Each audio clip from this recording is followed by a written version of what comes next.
If you want to achieve excellence, if you want to reach the pinnacle of performance in any domain, the first and most fundamental thing you must do is take absolute responsibility for yourself. And I mean that in the most radical, uncompromising sense. Because the moment you allow yourself to believe that your success or failure is primarily determined by external factors, you have already lost. You have handed over control of your life to forces beyond your reach, and in doing so, you have crippled your ability to move forward with purpose and strength. The best, those at the top of their fields, whether in athletics, business, academia, or the arts, do not waste time making excuses. They do not sit around blaming their upbringing, their genetics, the economy, their teachers, or their parents. And it's not because those factors are irrelevant. Of course, some people are born with advantages that others do not have. Of course, some people start out in more difficult positions. But the difference between those who rise and those who remain stuck is that champions do not allow themselves to use those disadvantages as justifications for inaction. They recognize that no one is coming to save them. No one is going to hand them success, and no amount of complaining about the unfairness of life is going to change the fact that the only way forward is to take full responsibility for their actions, their mindset, and their progress. And that is a terrifying realization, because if you truly accept responsibility for your own life, then every failure is your fault. Every missed opportunity, every weakness, every shortcoming is a direct consequence of your choices. And that's a heavy burden. It's much easier to blame someone else. It's much easier to tell yourself that the reason you're not where you want to be is because of something outside your control. But as soon as you do that, you give away your power. You become a victim of circumstance instead of an active participant in your own destiny.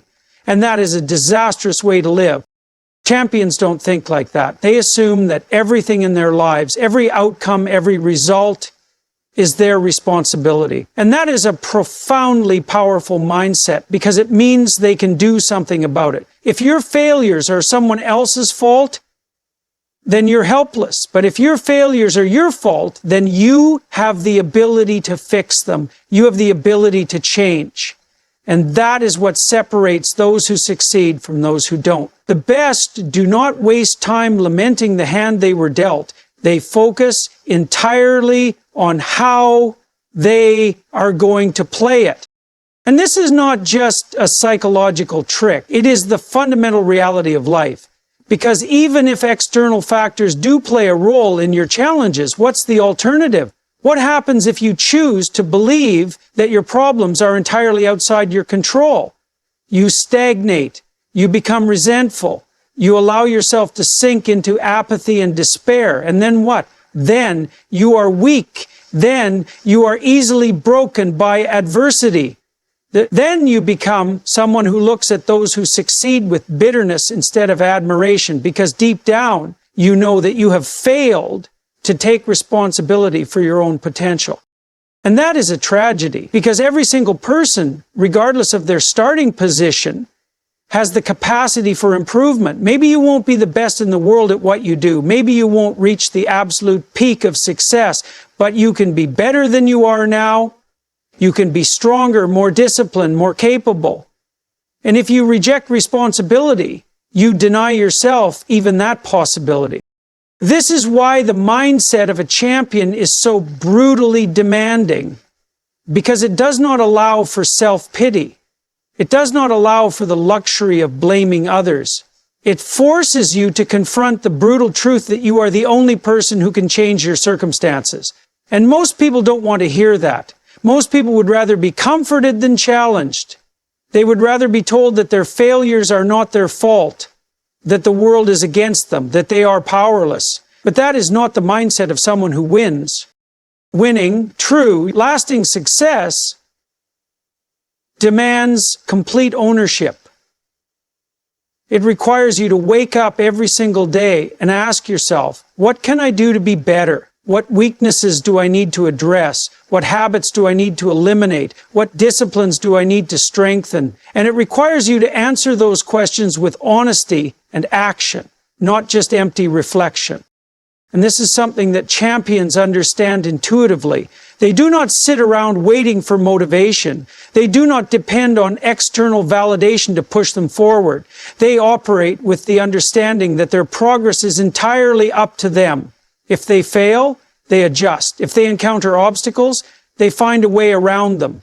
And they do this not just once, not just when it's easy, but every single day, relentlessly, for years. And that is why they succeed, because they do not indulge in self-delusion. They do not tell themselves comforting lies about why they are not where they want to be. They take an unflinching look at their reality, no matter how difficult it is to face, and they act accordingly. And this is something you can do as well. You do not need to be born with talent. You do not need to have an ideal starting position. What you need is the willingness to take full responsibility for yourself, to accept that your fate is in your hands, and to act in accordance with that truth every single day. Because the alternative, the path of blame, of excuses, of self-pity, leads nowhere worth going. The mindset of a champion is not built on motivation. It's built on discipline. And that distinction is absolutely crucial, because motivation is fleeting, it's unreliable, it's based on emotion, and emotions are unpredictable. One day you wake up feeling energized, inspired, ready to take on the world. The next you wake up exhausted, frustrated, completely unmotivated. And if your success depends on motivation, then you are at the mercy of your mood. You are at the mercy of circumstances outside your control. And that is no way to build something lasting. The best in the world, those who achieve greatness in any domain, understand this. They do not depend on motivation. They do not wait until they feel like it before they act. They act despite how they feel. They have built habits and systems that carry them forward regardless of their emotional state. And that is what separates them from the average. You see this in elite athletes. You see this in top-tier musicians, scientists, entrepreneurs. They all have one thing in common. They show up every single day, whether they feel like it or not. It doesn't matter if they're tired, if they're sick, if they're bored, if they're frustrated. They do what needs to be done because they have committed to the process. And over time, that discipline compounds into excellence.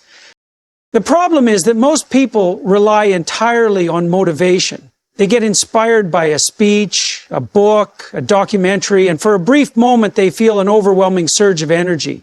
They make grand plans. They tell themselves that this time will be different. And for a few days, maybe even a few weeks, they follow through. But then the inspiration fades. The excitement wears off. The hard days come, and because they have not built discipline, they stop, they quit, and then they wonder why they're not making progress. This is why discipline is superior to motivation, because discipline is consistent. It is not dependent on your feelings. It is something you cultivate, something you build, something that becomes a core part of who you are. And once you have it, it carries you forward, even when you don't want to move. And here's the thing, discipline is not something you are born with. It is not some innate trait that only a select few have. It is something you develop through practice, through deliberate effort. And it starts small. It starts with doing the things you know you should do, even when they are uncomfortable, even when they seem insignificant, even when no one is watching. Because discipline at its core is about trust. It is about proving to yourself that you can rely on your own word. If you say you're going to do something and you do it every time without fail, you build an unshakable sense of confidence in yourself. You become the kind of person who follows through. And that is immensely powerful, because once you trust yourself, once you know with absolute certainty that you will do what you say you will do, there is no obstacle too great, no challenge too overwhelming. But if you do the opposite, if you constantly break promises to yourself, if you allow your emotions to dictate your actions, then you become weak, you become unreliable, and worst of all, you know it.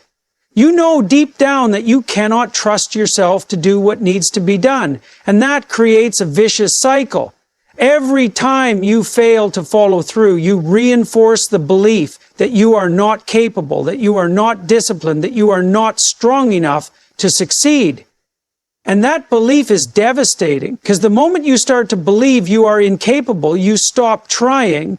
And once you stop trying, you guarantee your own failure. So how do you develop discipline? How do you become the kind of person who does what needs to be done, regardless of how they feel? You start by taking control of the smallest, most basic aspects of your life. You wake up at the time you say you will. You clean your room. You make your bed. You show up to work on time. You stick to the commitments you make, no matter how trivial they seem. And you do these things not because they are particularly important on their own, but because they train you to act in alignment with your values. They train you to override the impulse to be lazy, to procrastinate, to take the easy way out. And once you master the small things, you move on to bigger things. You set goals. You create routines. You structure your days with purpose. And eventually, you reach a point where discipline is no longer something you have to force. It simply becomes who you are. But this takes time, it takes effort, and most importantly, it takes the willingness to suffer. Because discipline is not comfortable, it is not enjoyable in the moment. It requires sacrifice. It requires pushing through exhaustion, frustration, boredom. It requires facing the reality that progress is slow, that improvement takes time, that there will be days, many, many days, when it feels like nothing is happening, when you question whether all this effort is even worth it. But that is exactly when discipline matters the most. Because that is when most people give up. That is when the weak stop. And if you can push through that, if you can keep going even when every fiber of your being is telling you to quit, you separate yourself from the rest. You prove to yourself that you are not average, that you are not weak, that you are capable of becoming something more. And once you do that, everything changes. You stop relying on external motivation. You stop waiting for the perfect moment. You stop making excuses. You become someone who takes action no matter what. And that is what creates success. That is what builds champions.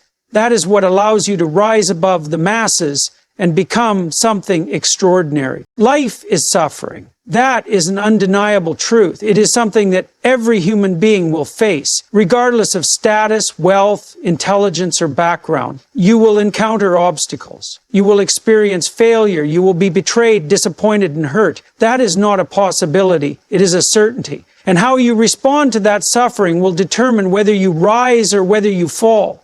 Champions, those who reach the peak of their potential, do not see adversity as an obstacle. They see it as fuel. They take hardship and use it to become stronger. And that is not something that happens passively. It is an active decision. It is a choice to transform suffering into something meaningful rather than allowing it to break you.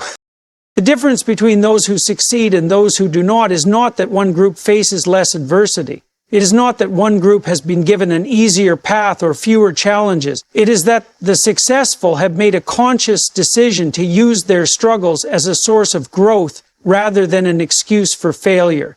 And that is a deeply profound shift in perspective, because it means that no matter what happens to you, no matter how difficult, how painful, how unfair, you are not powerless. You always have the ability to respond in a way that makes you stronger rather than weaker. Most people, when they encounter hardship, default to victimhood. They ask, why is this happening to me? They look for someone or something to blame. They allow their suffering to define them, to justify their inaction, to give them permission to give up. And in doing so, they make their suffering worse. Because now they are not only experiencing pain, they are also adding resentment, bitterness, and self-pity to the equation. And those emotions are corrosive. They eat away at a person's strength, at their will to fight, at their ability to see the opportunities that lie within hardship. But the strong, the champions, the people who rise to the top, do not allow themselves to be consumed by resentment. They do not waste time complaining about how unfair life is. They take the suffering that comes their way and use it as a source of power.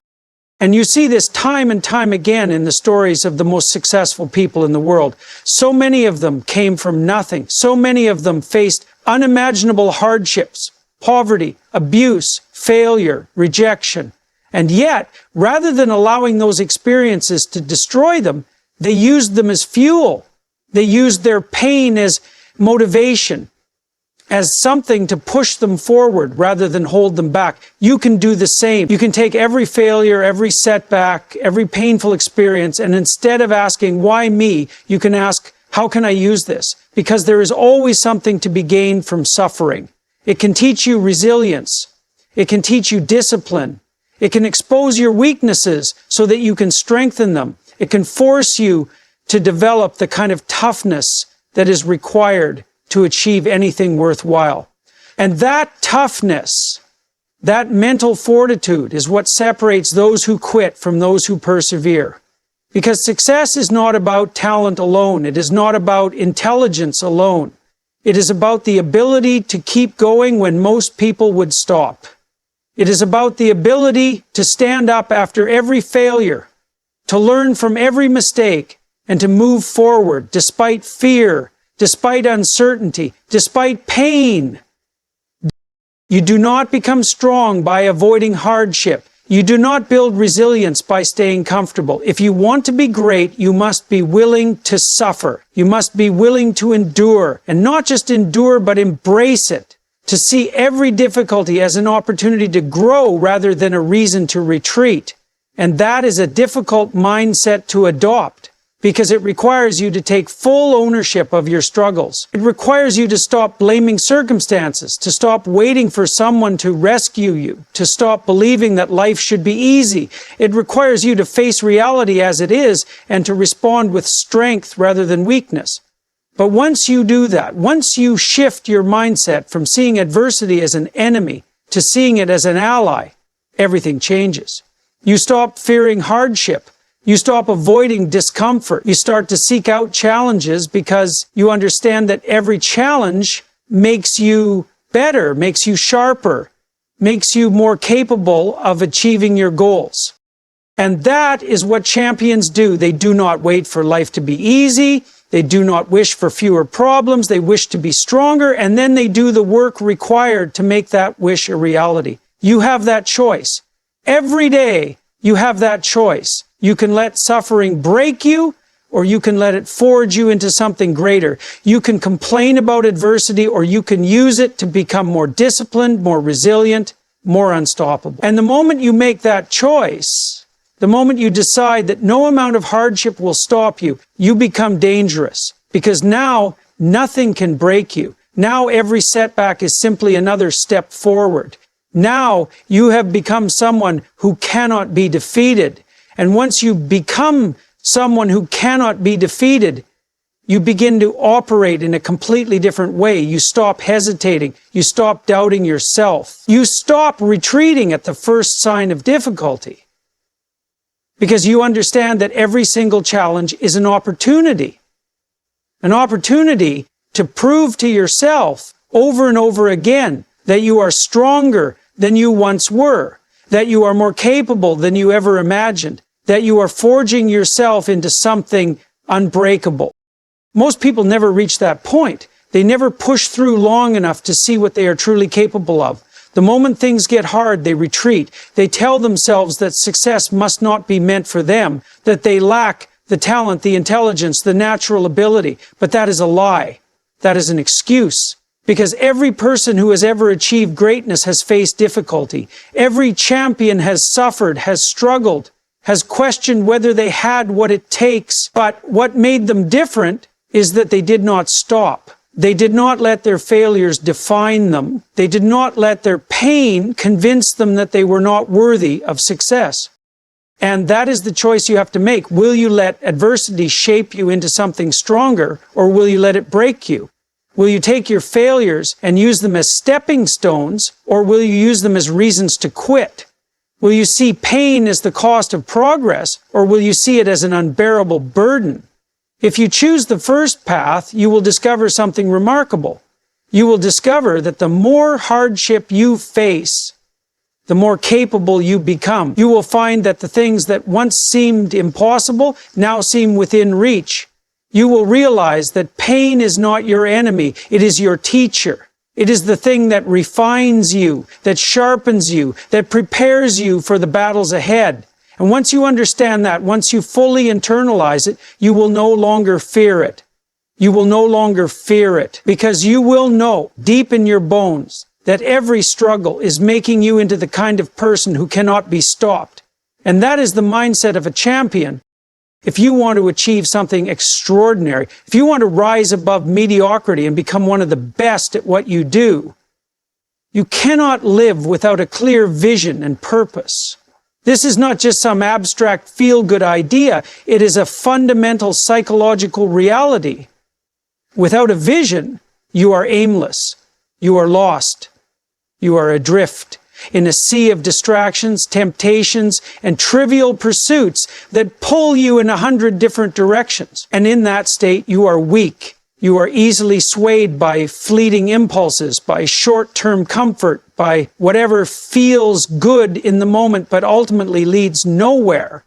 A champion, a true champion, operates differently. They have a clearly defined purpose, a vision of who they want to become and what they want to achieve. And that vision is not vague. It is not some half-formed idea floating around in their mind. It is precise. It is detailed. It is something they can articulate with absolute clarity. They know exactly where they are going, and because of that, they know exactly what they need to do to get there. That kind of vision is powerful because it eliminates ambiguity. It cuts through the noise. It forces you to structure your life in a way that aligns with your highest goals. Without it, you are at the mercy of circumstance. You will find yourself pulled in different directions, constantly changing course, never making any real progress. But with a vision, the one that is deeply rooted in your values and your long-term aspirations, you become someone who moves forward with relentless focus and determination.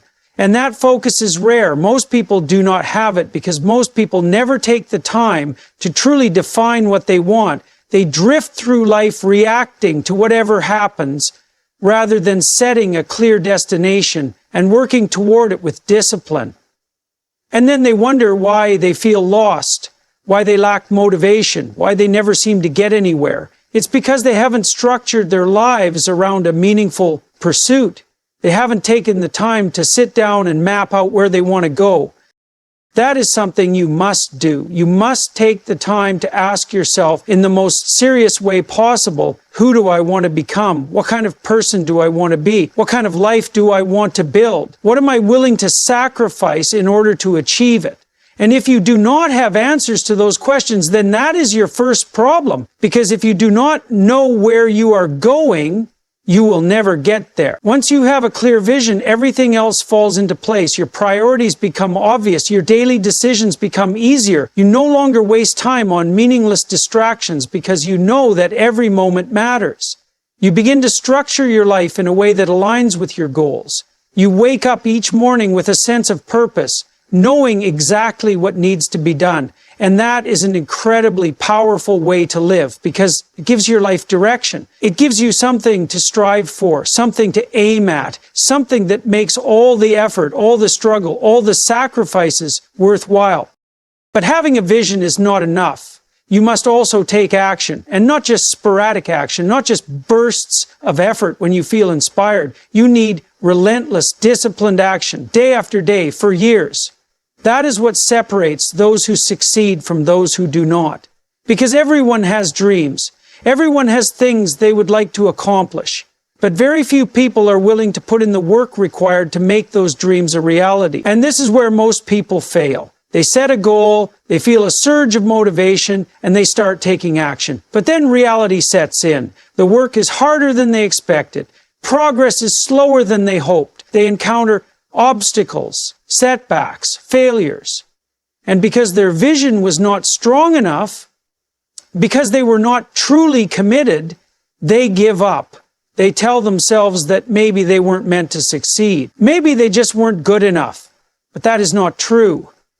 The truth is that they were not disciplined enough. They were not willing to endure the struggle.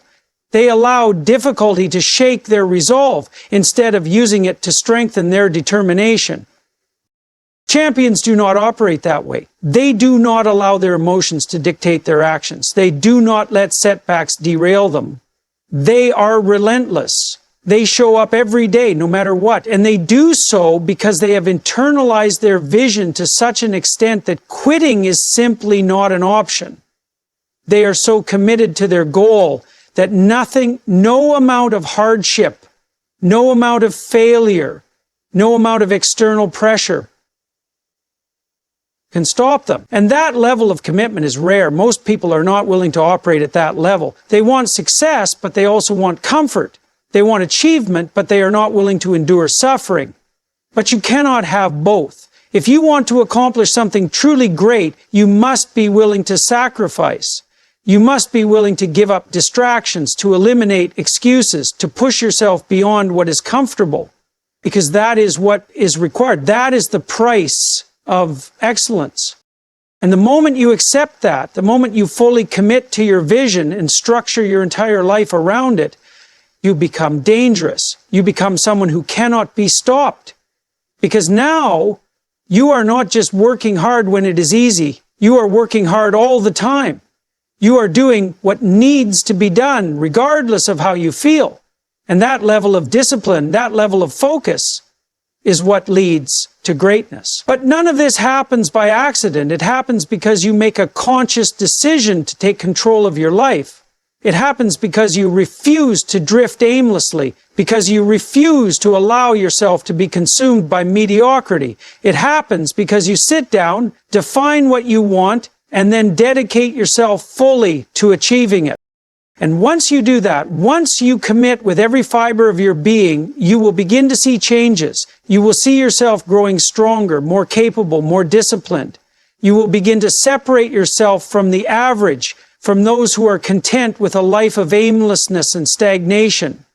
And as you continue to push forward, as you continue to refine your vision and act on it with absolute determination, you will discover that success is not about talent or luck or external circumstances. It is about one thing: the ability to commit to a vision, to structure your life around it, and to pursue it with relentless, disciplined action until you make it a reality.